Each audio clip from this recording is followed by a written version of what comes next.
It's your host, Rizari Doug Science. How's everyone doing? You know what? I don't know how my science raw sounds on a podcast setting. I usually do it at the beginning of a YouTube video, so I'm not too sure how that sounds on a podcast. I hope it sounds alright. I hope everybody's doing well. This is the very first episode of the Diary of a City Science Kid podcast. And today's episode is on mental health at universities. This is a very passionate topic of mine.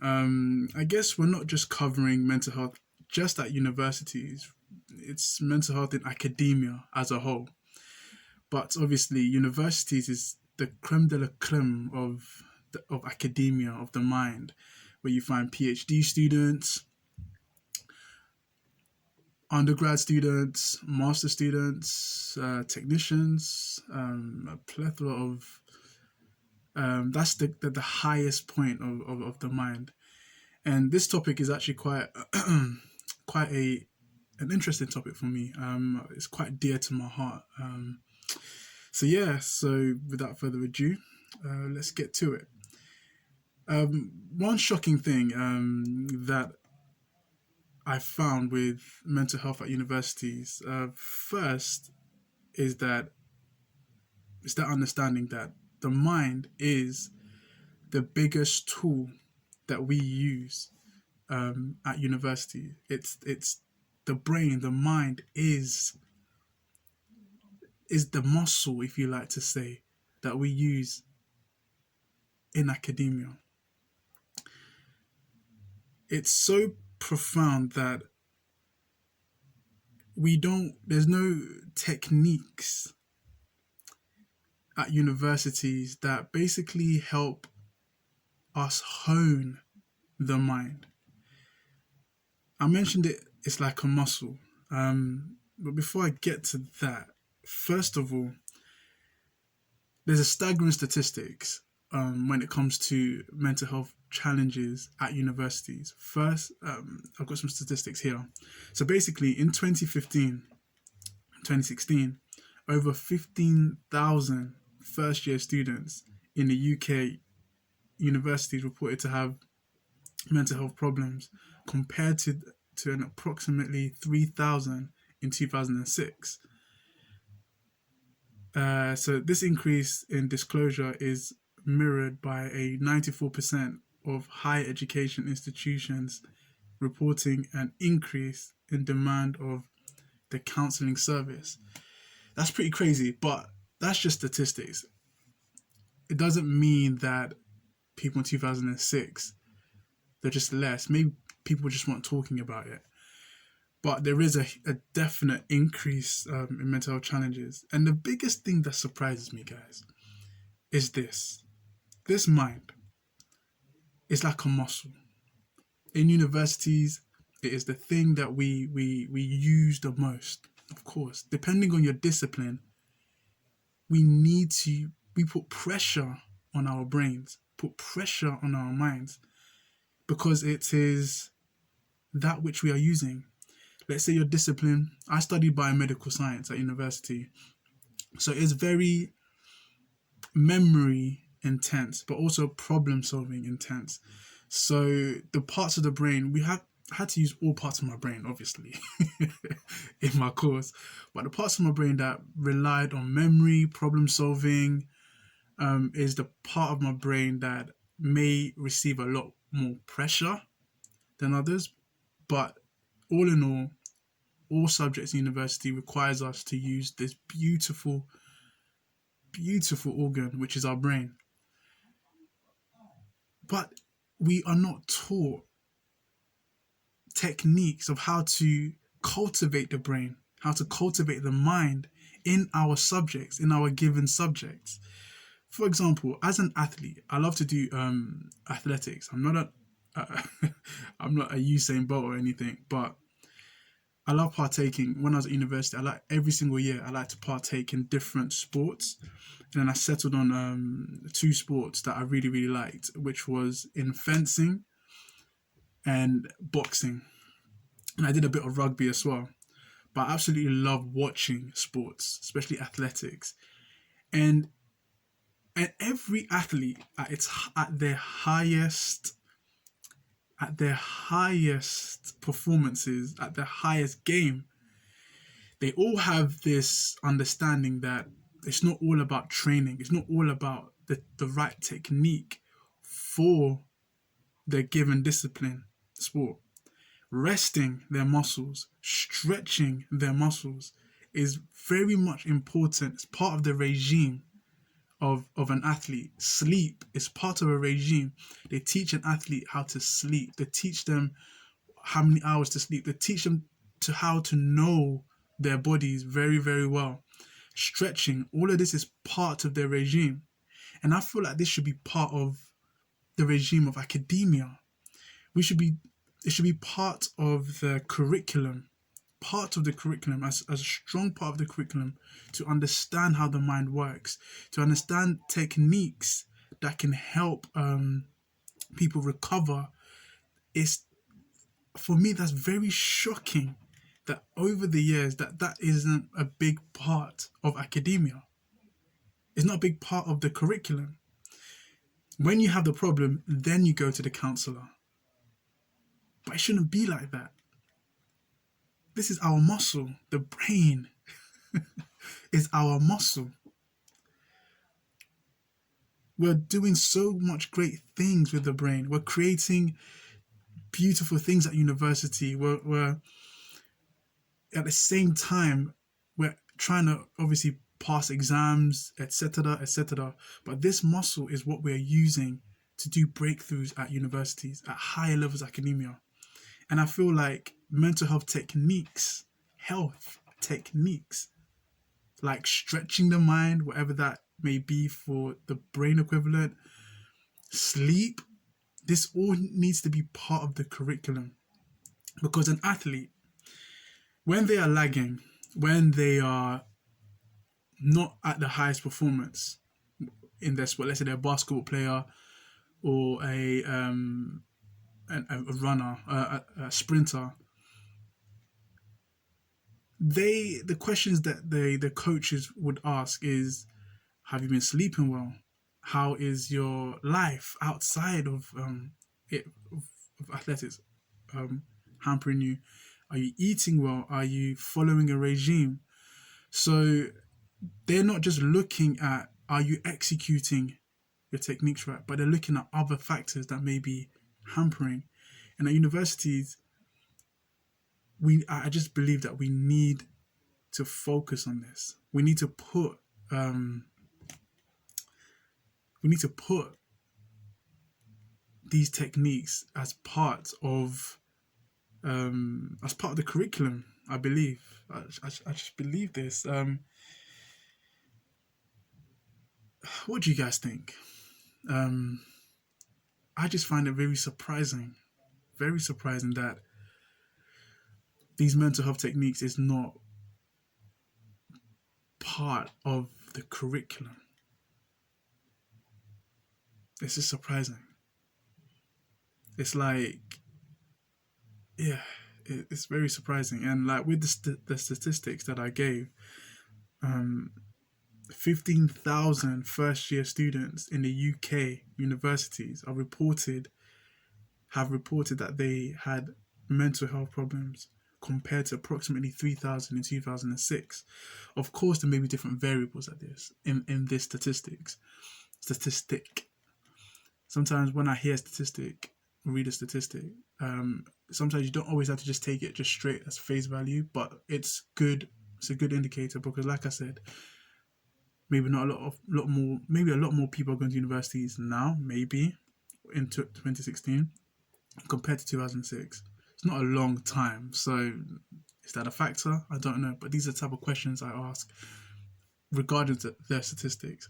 And were people being that open in 2006? Did they even know that the facility of counseling existed? Like, the culture just shifted for people to speak out. It's shifting. Um, so, like I said, these are the things that I ask about a statistic that I read and find out. Yeah, and what is the sample sizes, etc., etc., etc. But yeah, so for me at university, I also did experience some great challenges. So I left, like I said, I studied biomedical science at uni. Even for me, getting to university was a massive achievement. I was the first in my family to go to university. First up, my mom, my dad didn't go, my mom didn't go, my siblings were obviously the young. I'm the oldest. My grandparents didn't go to that higher level of education. So for me, it was a really big deal. I didn't know what to expect. But I had already gone, like, built a certain level of resilience of my mind, in the sense that I am dyslexic. I don't. Only recently I've accepted it. But when I was at university, I have dyslexic learning patterns. But I had this notion that I didn't really want to make excuses. So I didn't ever. Plus, I didn't know I had dyslexia until my second year of university, mid of my second year of university. So I had been going through challenges in academia for a very long time. By the point of university, for a very long time. So I had to really learn different techniques for myself in order to get through. But because I loved science so much, it just helped me build certain resilience and understanding of my mind. But university took it to a whole new level.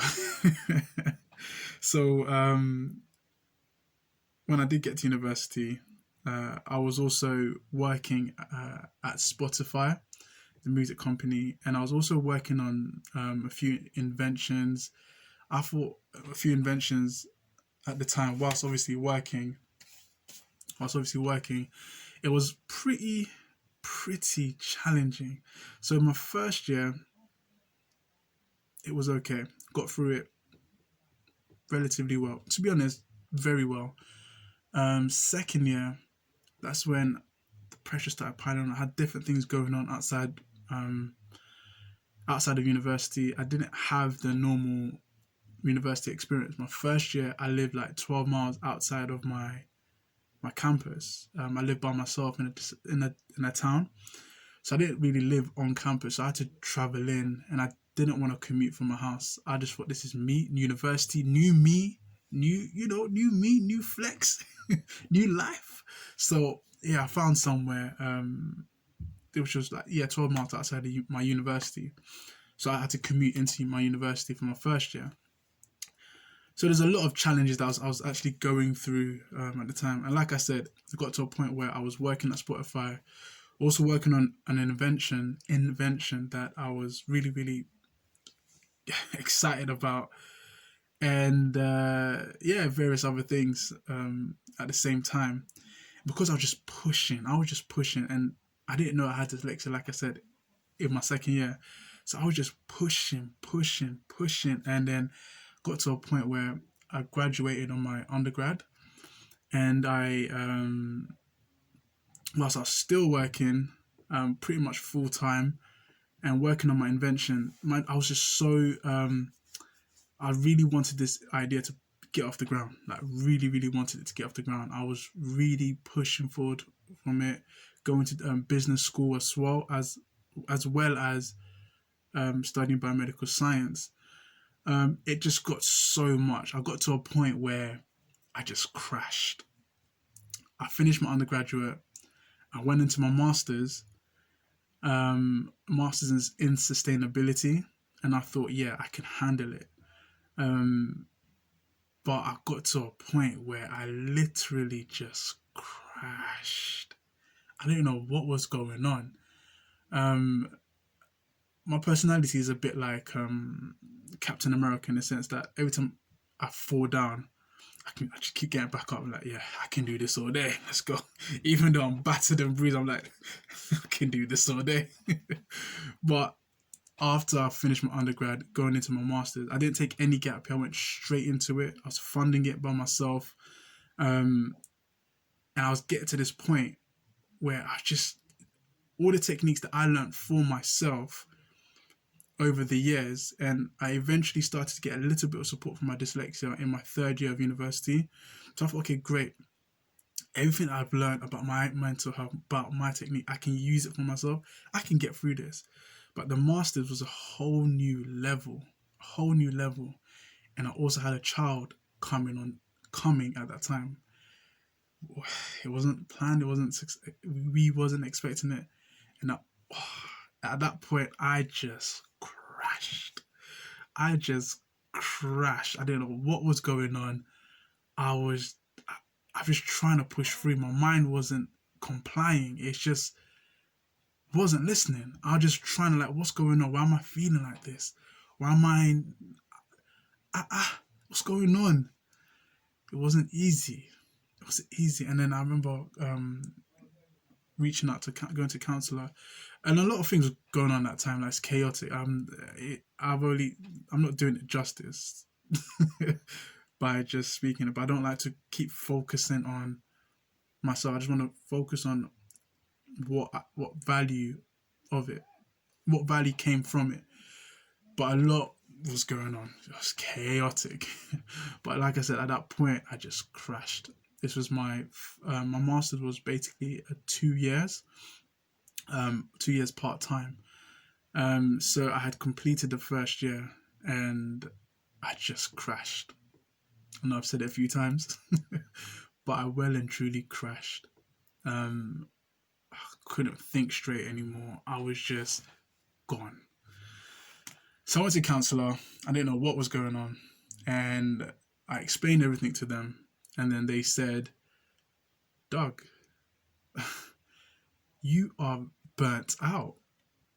You're really burnt out." And I didn't know what this word meant. Burnout. I had no clue what what it meant. Um, but yeah, I was just suffering from just being burnt out, and in turn, it was just making me a little bit more. Uh, what's the word? Depressed, because I wasn't reaching reaching the levels that I intended to reach. Because even on the masters, I was struggling with it as well, because I just wasn't. There's a lot going on, and I felt like I was managing it, but I wasn't managing everything well. Um, and I didn't have a system in place to help me. What's the word? Bounce back. Well, the system I had wasn't good enough for the feats that I was trying to pull. I explain it like this. So it's like we all have to go outside of our comfort zones to achieve things that we have not achieved before. We all have to do this. We all have to go outside our comfort zone. But sometimes, in order to achieve something that's maybe once in a lifetime, something that is you have to go really far out of your comfort zone. Not everybody may want to do this, but sometimes you may have to go really far out of your comfort zone in order to achieve a certain thing. But this comes with a price. I call this the upper limits. So you've got the comfort zone, and you've got the middle limits. Sorry, that was my speaker. You got your comfort zone, and you got your middle limit. This is a concept in sustainability. You've got your comfort zone, you've got your middle limit. This is literally just outside of the comfort zone, and you've got the upper limit. The upper limit is way out of the comfort zone. This is way out. You're stretching it really out. So sometimes, in order to be successful in certain things, maybe it requires you to go all the way out to the upper limits in order for there to be some success.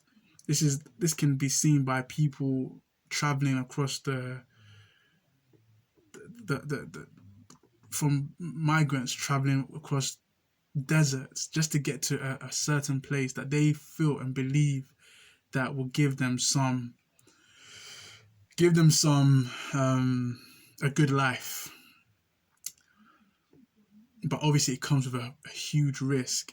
So there's certain things that I think I was doing in the sake of achievement, because I didn't have certain opportunities, so I was pushing myself to the upper limits. However, you need to have systems in place where when you do finish those upper limits, you need to understand. We need to know thyself as well.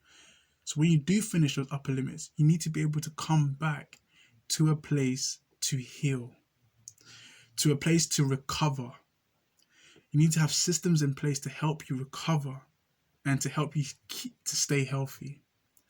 I call these things well-being tags.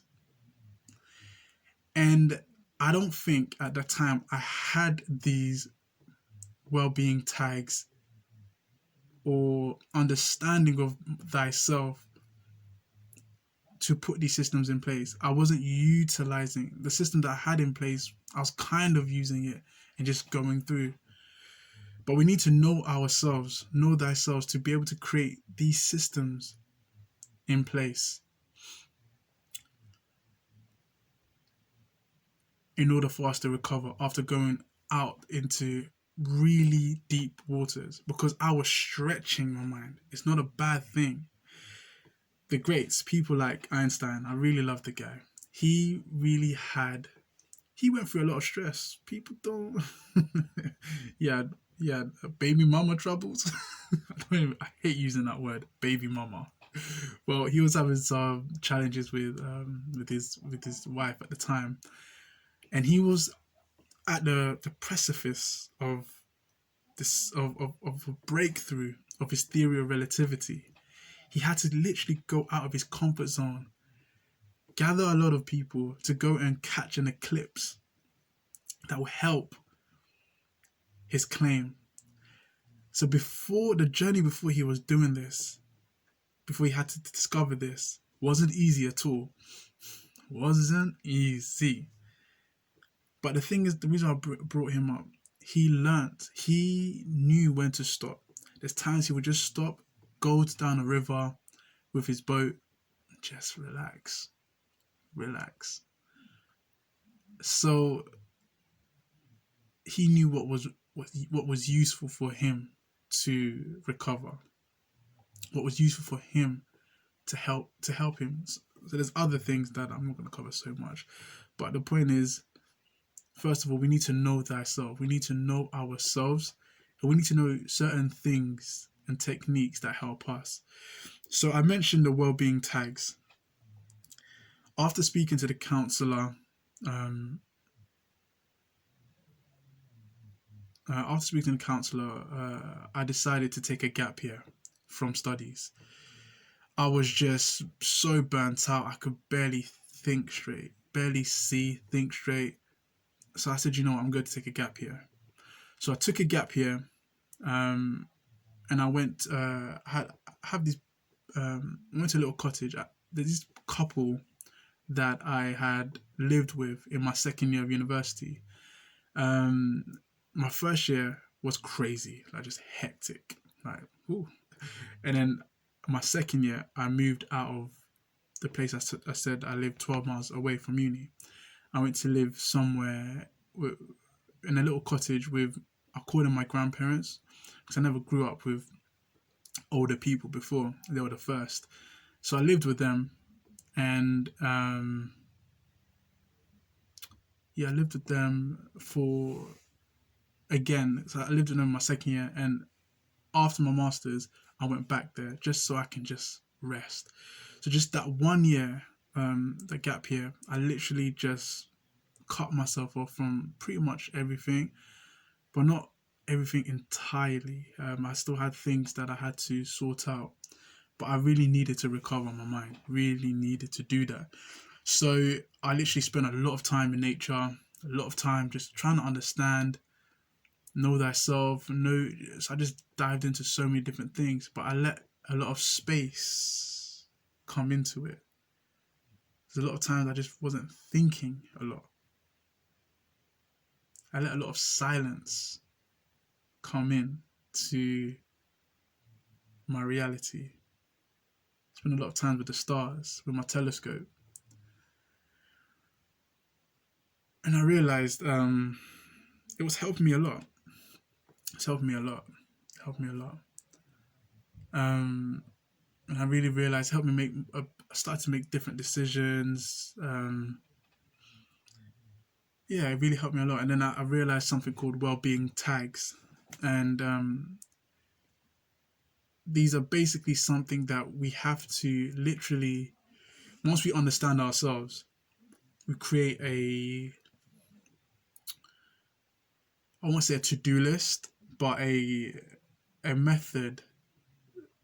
For I'll just use myself as an example. So for me, working out, exercising was something very, very useful. It really helped me anyway during my journey, during university, through college. Working out was such a big thing, but I just did some of these well-being tags, but I didn't really pin it down. So for me, it was working out, very important.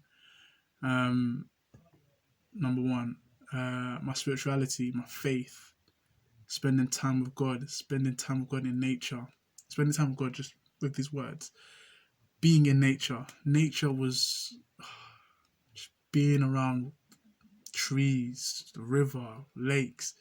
That was also something very, very useful for my well-being. For my well-being, eating good food. We don't realize how much our health, physical health, actually impacts on our mind. It has a very big impact on our mind, very big. Because at one point, I remember I wasn't eating too well,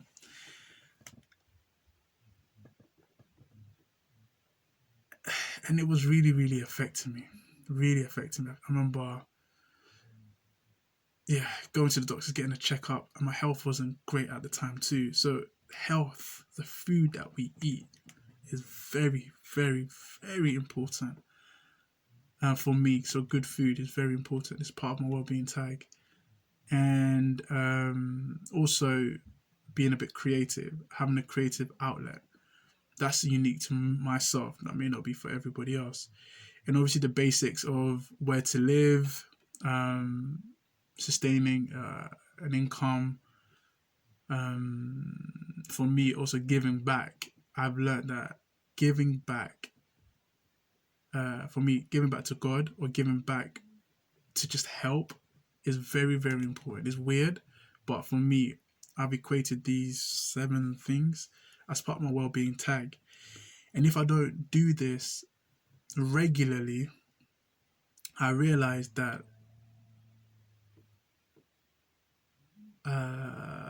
either because of the things that I'm trying to, feats I'm trying to pull, um, if I don't do these things regularly, it will affect it affects me. So I feel like these well-being tags, we need to understand. This came from understanding myself fully. I'm still discovering, but understanding the basics of myself and personality, I realized these 7 things. I have to be disciplined to do these things. Factor them in to my week. Factor them in to my month. Factor them in daily. Whatever, however it fits. I have to do it as regularly as possible. And if I don't, we're basically leaving room for challenges, leaving room for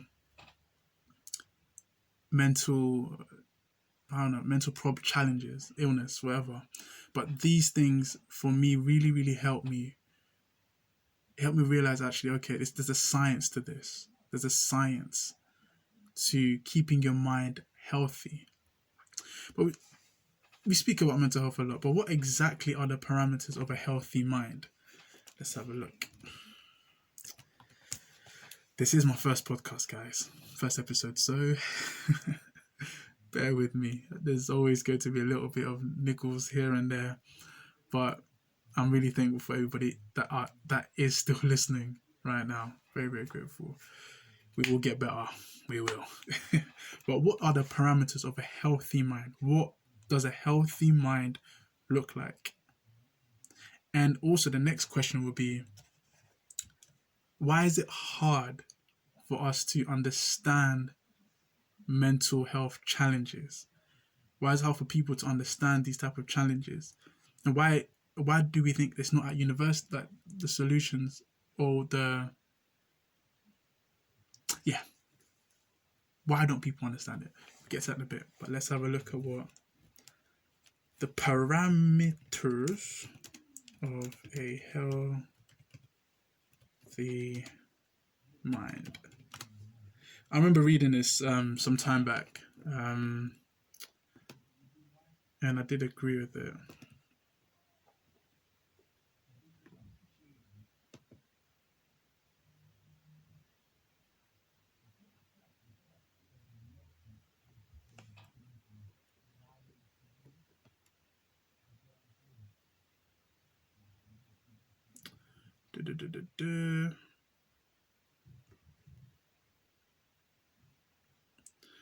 See, there's so many about physical fitness, so many, but you do not find what the parameters of a healthy mind is. I remember reading, I should have wrote it down, but if you understand why it is, it's not fully surprising, to say the least. Not fully surprising. What are the parameters?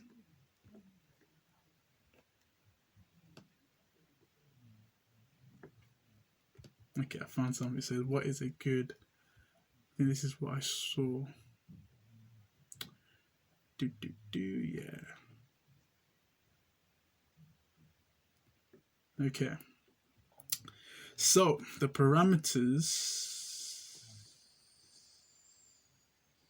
Let's just read it out. Let's see if it is right.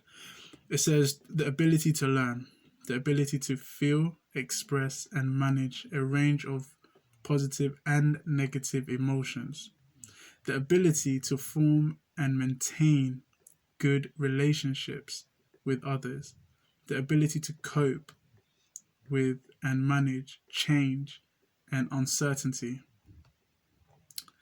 So these are like some indicators of a healthy mind. Yeah, so I do agree with that. I feel like there's other indicators, but those are definitely some good indicators, because life is challenging. Life will throw curveballs, and I know this, and I love them more. I love curveballs. However, when your mind isn't at its best, when your mind isn't at its healthiest, these challenges can seem, they may be small. Like I said, not everybody can take the same challenges. Not everybody can.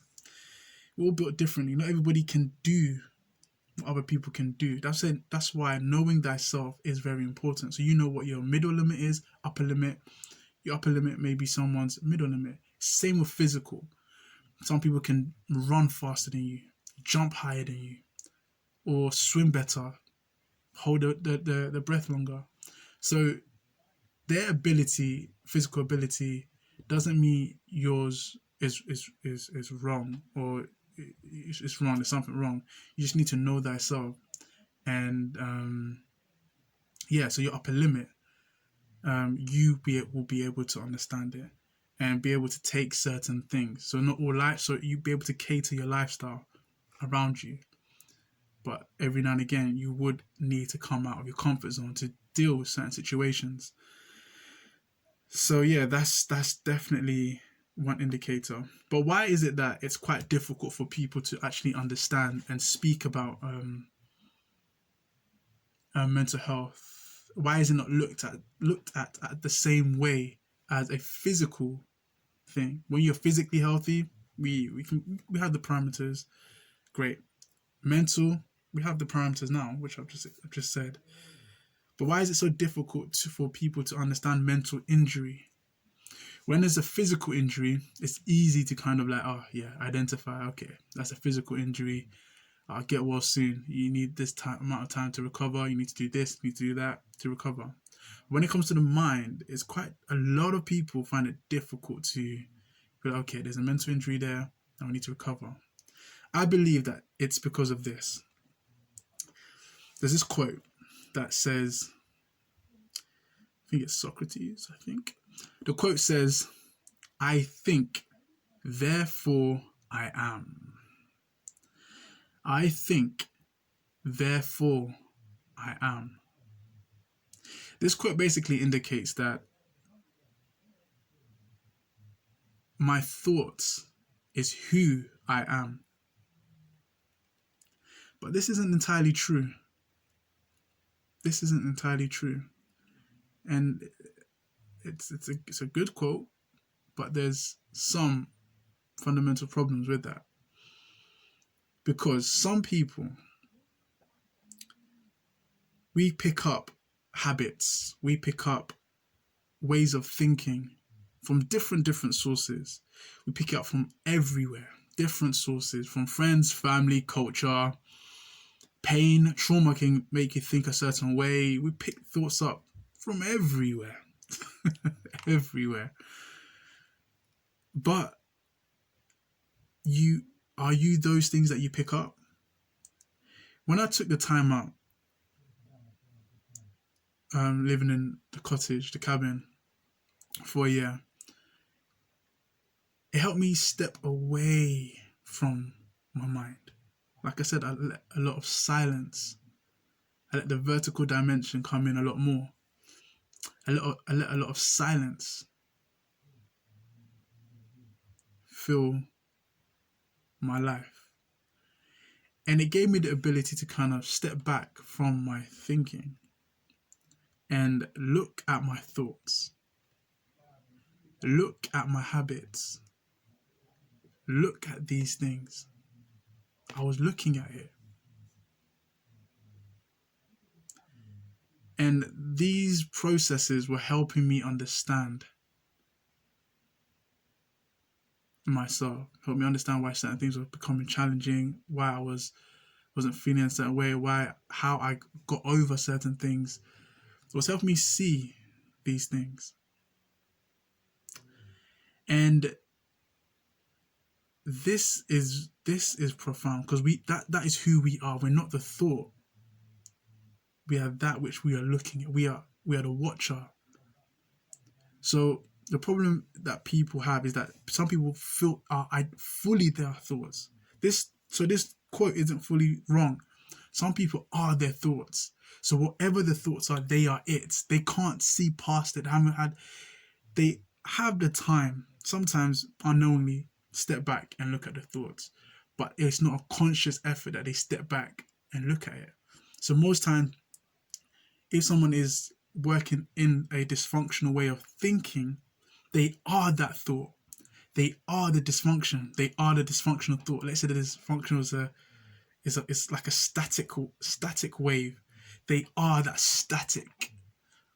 So it's hard for them, or people that fully identify with their thoughts, for them to look at someone and realize, or maybe they have some mental injury.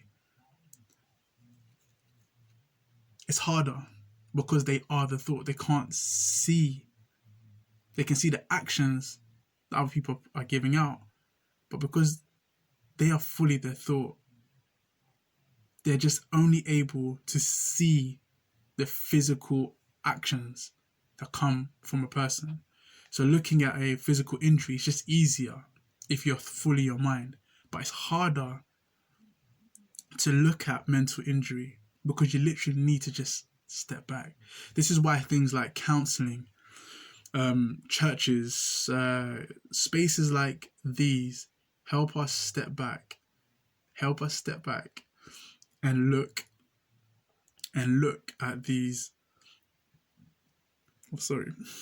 and look at our mind. It's very, very profound, but I realize now there is a collective push now in society to understand the mind, even bring the physical fitness as part of our lives. There's a bigger push now, and I'm loving it. Like the area that I lived in, the physical well-being, like exercising together, is very, very important. It does affect the mind in a very, very profound way. Um, I won't go into the full science into this now because it is quite complex. But I will be making different videos on it on YouTube, covering certain segments. So there's a big push, especially in the UK where I'm from. There's a big push for cycling, running. People are taking up these things a lot more, and I feel like this is very important. This is very, very beautiful, very important. Like taking this back to mental health in universities. I don't know what the solutions exactly will be, but I just know it has to be part of the curriculum. The curriculum at university, we need to understand what the course is that someone is taking and understand what type of, there'll probably be a basic mental health practice for every single course, but depending on what certain courses subjects demand, it may add a bit more mental health techniques to look after the mind in those subjects.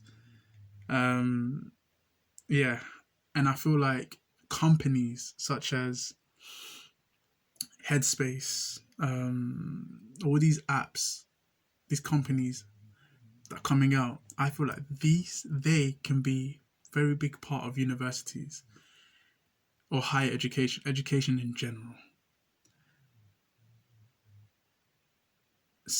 It's ironic that something on our phones would help us with our minds, because people always pushing the rhetoric that phones are part of the problem, which social media and phones are part of the problem with our mental health. Like I said, I think they are phones, apps, they are tools. It's how we use them. So like companies such as Headspace, I feel like it could be part of the curriculum some way, somehow. Subscription, but there needs to be a step-by-step thing that every student should learn at schools. And I feel like that is very, very important, because I remember when I was at university, quite a few people committed suicide.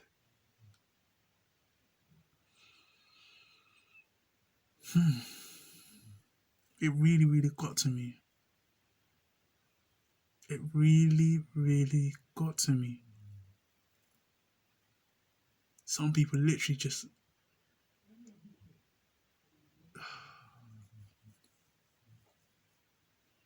I remember when my sister graduated at uni as well. I went to her graduation. The same thing happened. A young girl, she graduated. She passed everything. But at the graduation day, she wasn't there. She didn't make it. She took her own life.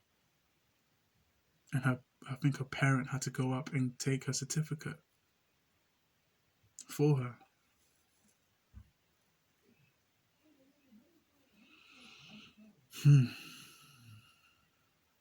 That got me. That definitely did get me.